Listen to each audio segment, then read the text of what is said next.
Hello दोस्तों, आज हम डिस्कस करने वाले हैं कंपाउंड पेंडुलम के बारे में। किसके बारे में? Compound pendulum. इसको हम एक और नाम से जानते हैं, जिसको हम लोग बोलते हैं क्या? Physical pendulum. Physical pendulum. ये जो हमारा पेंडुलम है, ये बस सिंपल पेंडुलम से थोड़ा ही अलग है, बाकी कॉन्सेप्ट वही है। सिंपल पेंडुलम में हमारे पास क्या होता था, एक स्ट्रिंग से, एक मासलेस स्ट्रिंग से हम लोग एक बॉब लटका के रखते थे, जो कि ऐसे ऐसे करके एक प्लेन में ऑसिलेशंस करता था, एंगुलर ऑसिलेशंस करता था। हम उसका टाइम पीरियड निकालते थे। अब की बार क्या है ना, आपके पास ऐसे वो मासलेस स्ट्रिंग वगैरह कुछ नहीं है। सिंपली एक बॉडी है, जिस बॉडी को हमने यहाँ से पाइवट कर दिया, हिंज कर दिया, चोवा लगा दिया।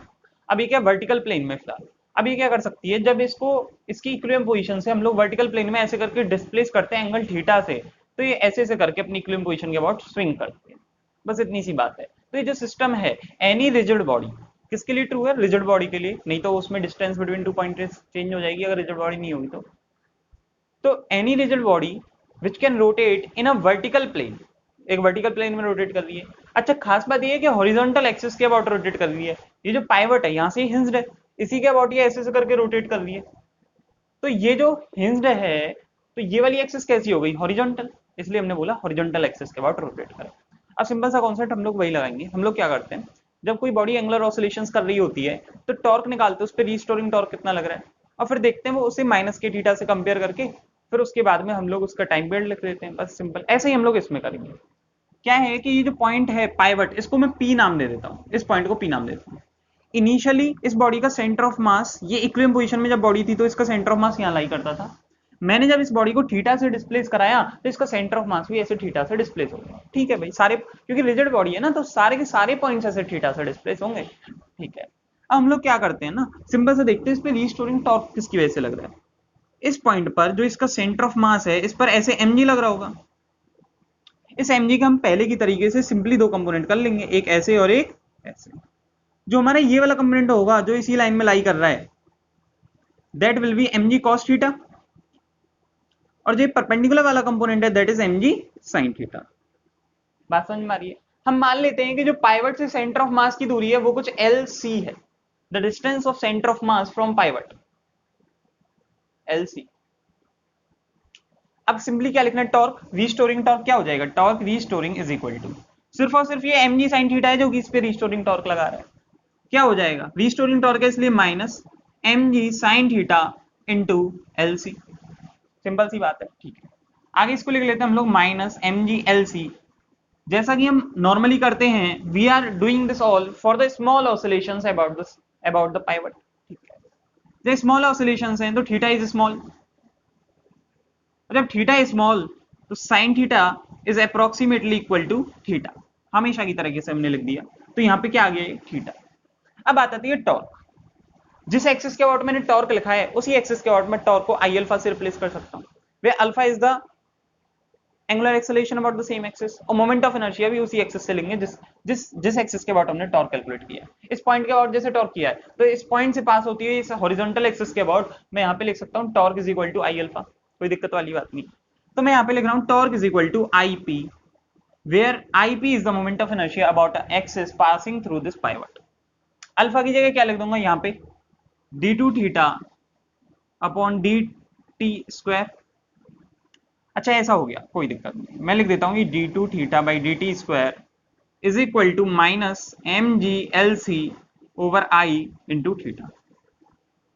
ठीक है भाई, तो सिंपल सी क्या है, हम लोग इस इक्वेशन को माइनस ओमेगा स्क्वायर थीटा से कंपेयर करते हैं, where omega is the angular frequency of oscillation.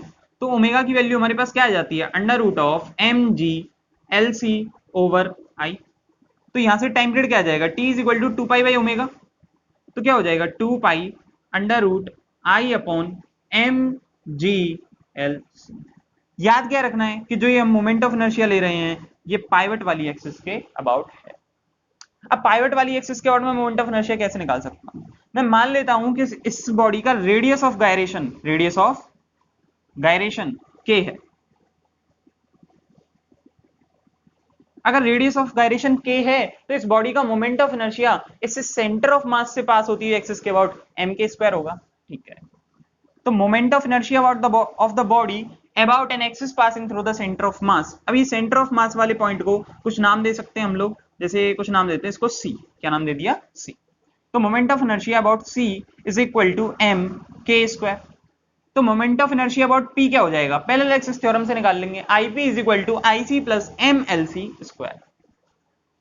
तो आईसी हमारे पास ऑलरेडी एम के स्क्वायर है, इसमें हम लोगों ने एम एल सी स्क्वायर और प्लस कर दिया। सबको पता ही होगा पैरेलल एक्सिस थ्योरम, नॉर्मल अपने रिलेटेड बॉडी डायनेमिक्स के अंदर पढ़ा होगा मैकेनिक्स में। ठीक है, इतना हमारे पास आ गया है। तो आईपी की जगह बस जस्ट इसमें ये रिप्लेस करना है। हमारे पास क्या आ जाएगा, T is equal to 2 pi under root of M K square plus M L C square upon M G L C. ये आ गया, इसको डिवाइड कर लेते हैं। मैं एक काम करता हूं, m और lc का डिवाइड कर रहा हूं ऊपर, तो ये क्या हो जाएगा, m से तो m कॉमन आकर कट जाएगा, यहाँ पे क्या आ जाएगा, ये k square upon L C plus L C upon में g। तो ये फाइनली हमारे पास क्या आ गया, एक कंपाउंड पेंडुलम के एंगुलर ऑसिलेशंस के टाइम पीरियड का फॉर्मूला आ गया। क्या आ गया, 2 pi under root of k square by L C plus L C upon G, under root में 2 पाई रह गया, 2 पाई लगा लेते हैं। यहाँ पे LC आपको याद रखना है, जो जिस पॉइंट के अबाउट वो हिंज्ड है, पाइवटेड है, उस पॉइंट से सेंटर ऑफ मास की दूरी है LC, K इसका रेडियस ऑफ गायरेशन। सिंपल, आपको सिंपल समझ में आ रहा होगा। जब हम सिंपल पेंडुलम की बात करते थे तो फॉर्मूला आता था टाइम पीरियड का 2 pi under root L by G। क्या मैं इस कंपाउंड पेंडुलम को एक इक्विवेलेंट सिंपल पेंडुलम से कंपेयर कर सकता हूँ? हाँ, कर सकता हूँ, जिसका इतना ही टाइम पीरियड हो। कैसा होगा वो सिंपल पेंडुलम? सिंपल सी बात है, वो ऐसा सिंपल पेंडुलम होना चाहिए जिसकी स्ट्रिंग की लेंथ इतनी हो, कितनी हो, इतनी, मतलब equivalent length of the simple pendulum, equivalent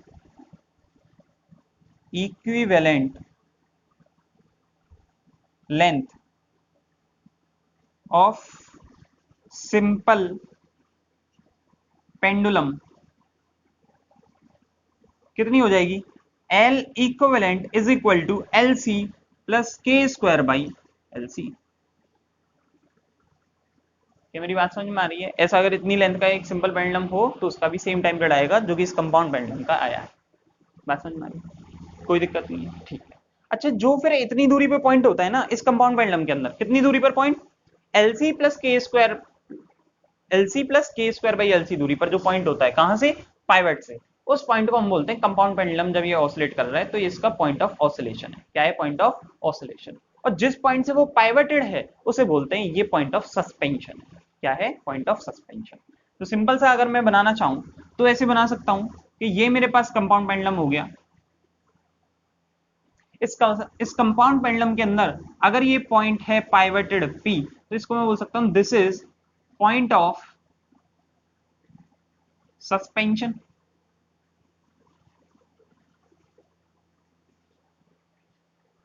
और इस पॉइंट से, मान नहीं दिख रहा हो तो मैं वापस इधर लिख देता हूं, this is point of suspension.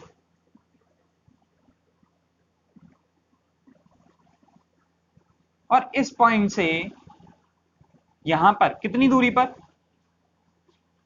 L square L C plus K square upon L C, इतनी दूरी पर जो पॉइंट होगा that is called point of oscillation.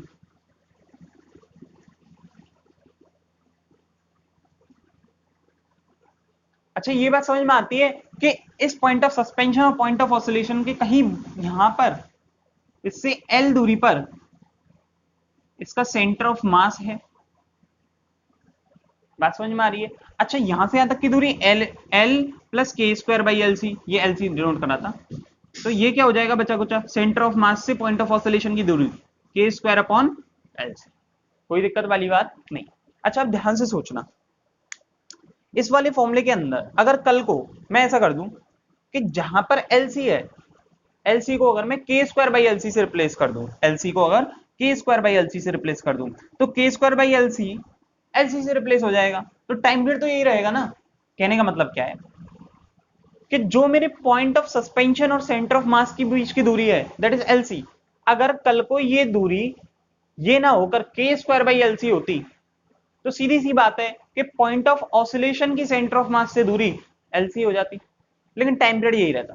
इसका मतलब क्या है कि अगर इस बॉडी का जो पाइवटेड पॉइंट है, पॉइंट ऑफ सस्पेंशन है और पॉइंट ऑफ ऑसिलेशन है, अगर मैं उन दोनों को इंटरचेंज कर दूं तो भी कंपाउंड पेंडुलम का, फिजिकल पेंडुलम का टाइम पीरियड यही रहेगा, वो चेंज नहीं होगा। बात समझ में आ रही है? It means the point of suspension and point of oscillation in a compound pendulum are interchangeable. इतनी बात समझ में आती है? ठीक है। अब नेक्स्ट हमको आगे इसमें ये देखना है, पहले तो आप ये नोट कर लेना, फिर उसके बाद में हम लोग देखेंगे कि ये टाइम पीरियड इसका ये आ गया फॉर्मूला, कोई दिक्कत नहीं है, लेकिन ये टाइम किस पॉइंट के अबाउट इस कंपाउंड पेंडुलम को सस्पेंड करें कि टाइम पीरियड मिनिमम आए, किस पॉइंट के अबाउट इस कंपाउंड पेंडुलम को सस्पेंड करें कि टाइम पीरियड मैक्सिमम आए।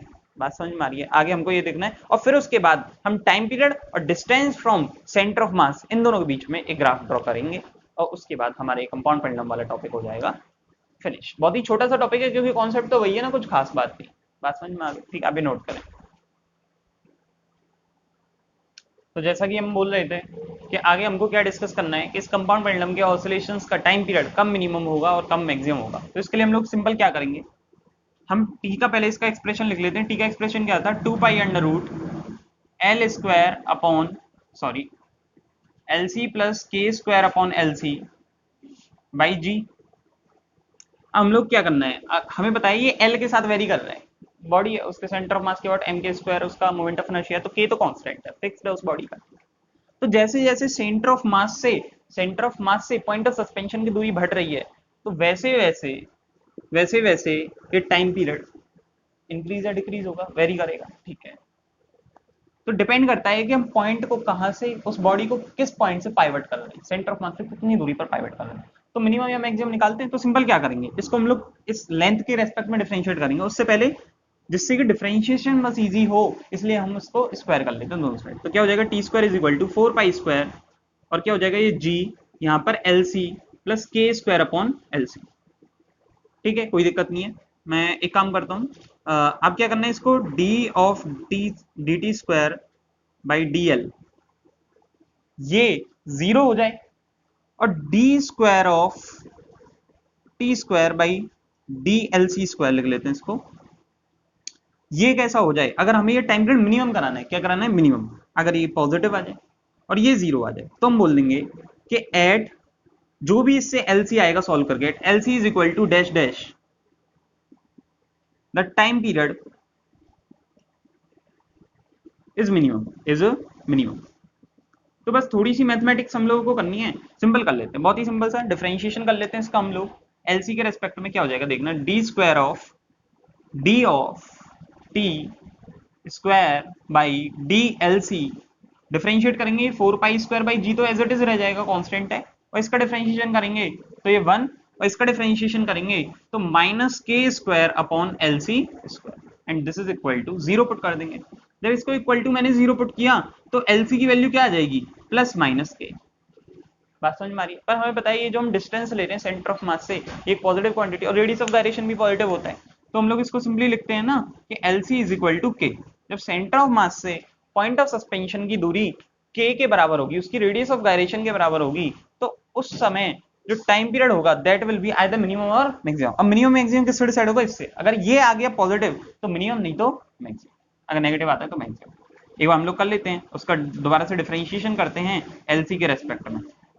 तो क्या आएगा, 4 पाई स्क्वायर बाई जी, इसका डिफरेंशिएशन करेंगे 1 का होता हो गया 0, और इसका क्या हो जाएगा 2 k² अपॉन एल सी का क्यूब। लेकिन हमको ये सब किस पे चेक करना है, L C is equal to this K पर। तो ये क्या आ जाएगा 4 pi square G 2k² upon K cube. ये कटपट के फाइनली एक पॉजिटिव क्वांटिटी आ रही है। जब ये पॉजिटिव क्वांटिटी आ रही है, इसका मतलब हमको ये समझ में आ गया कि at L C is equal to K the time period will be minimum।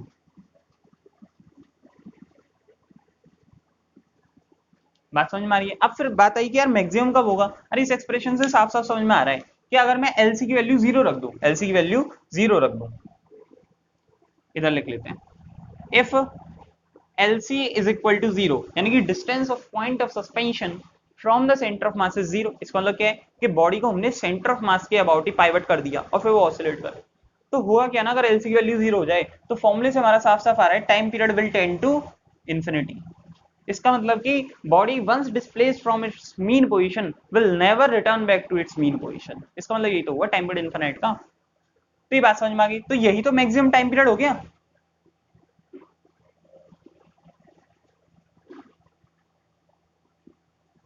तो बात समझ में आ रही है। अब हम लोग क्या करेंगे ना, नेक्स्ट इसके टाइम पीरियड और कितनी उसकी डिस्टेंस हो, कहां से सेंटर ऑफ मास, उसके बीच में हम लोग ग्राफ बनाते हैं, उसकी पोजीशन के बीच में ग्राफ बनाते हैं, पाइवट से कितनी दूर।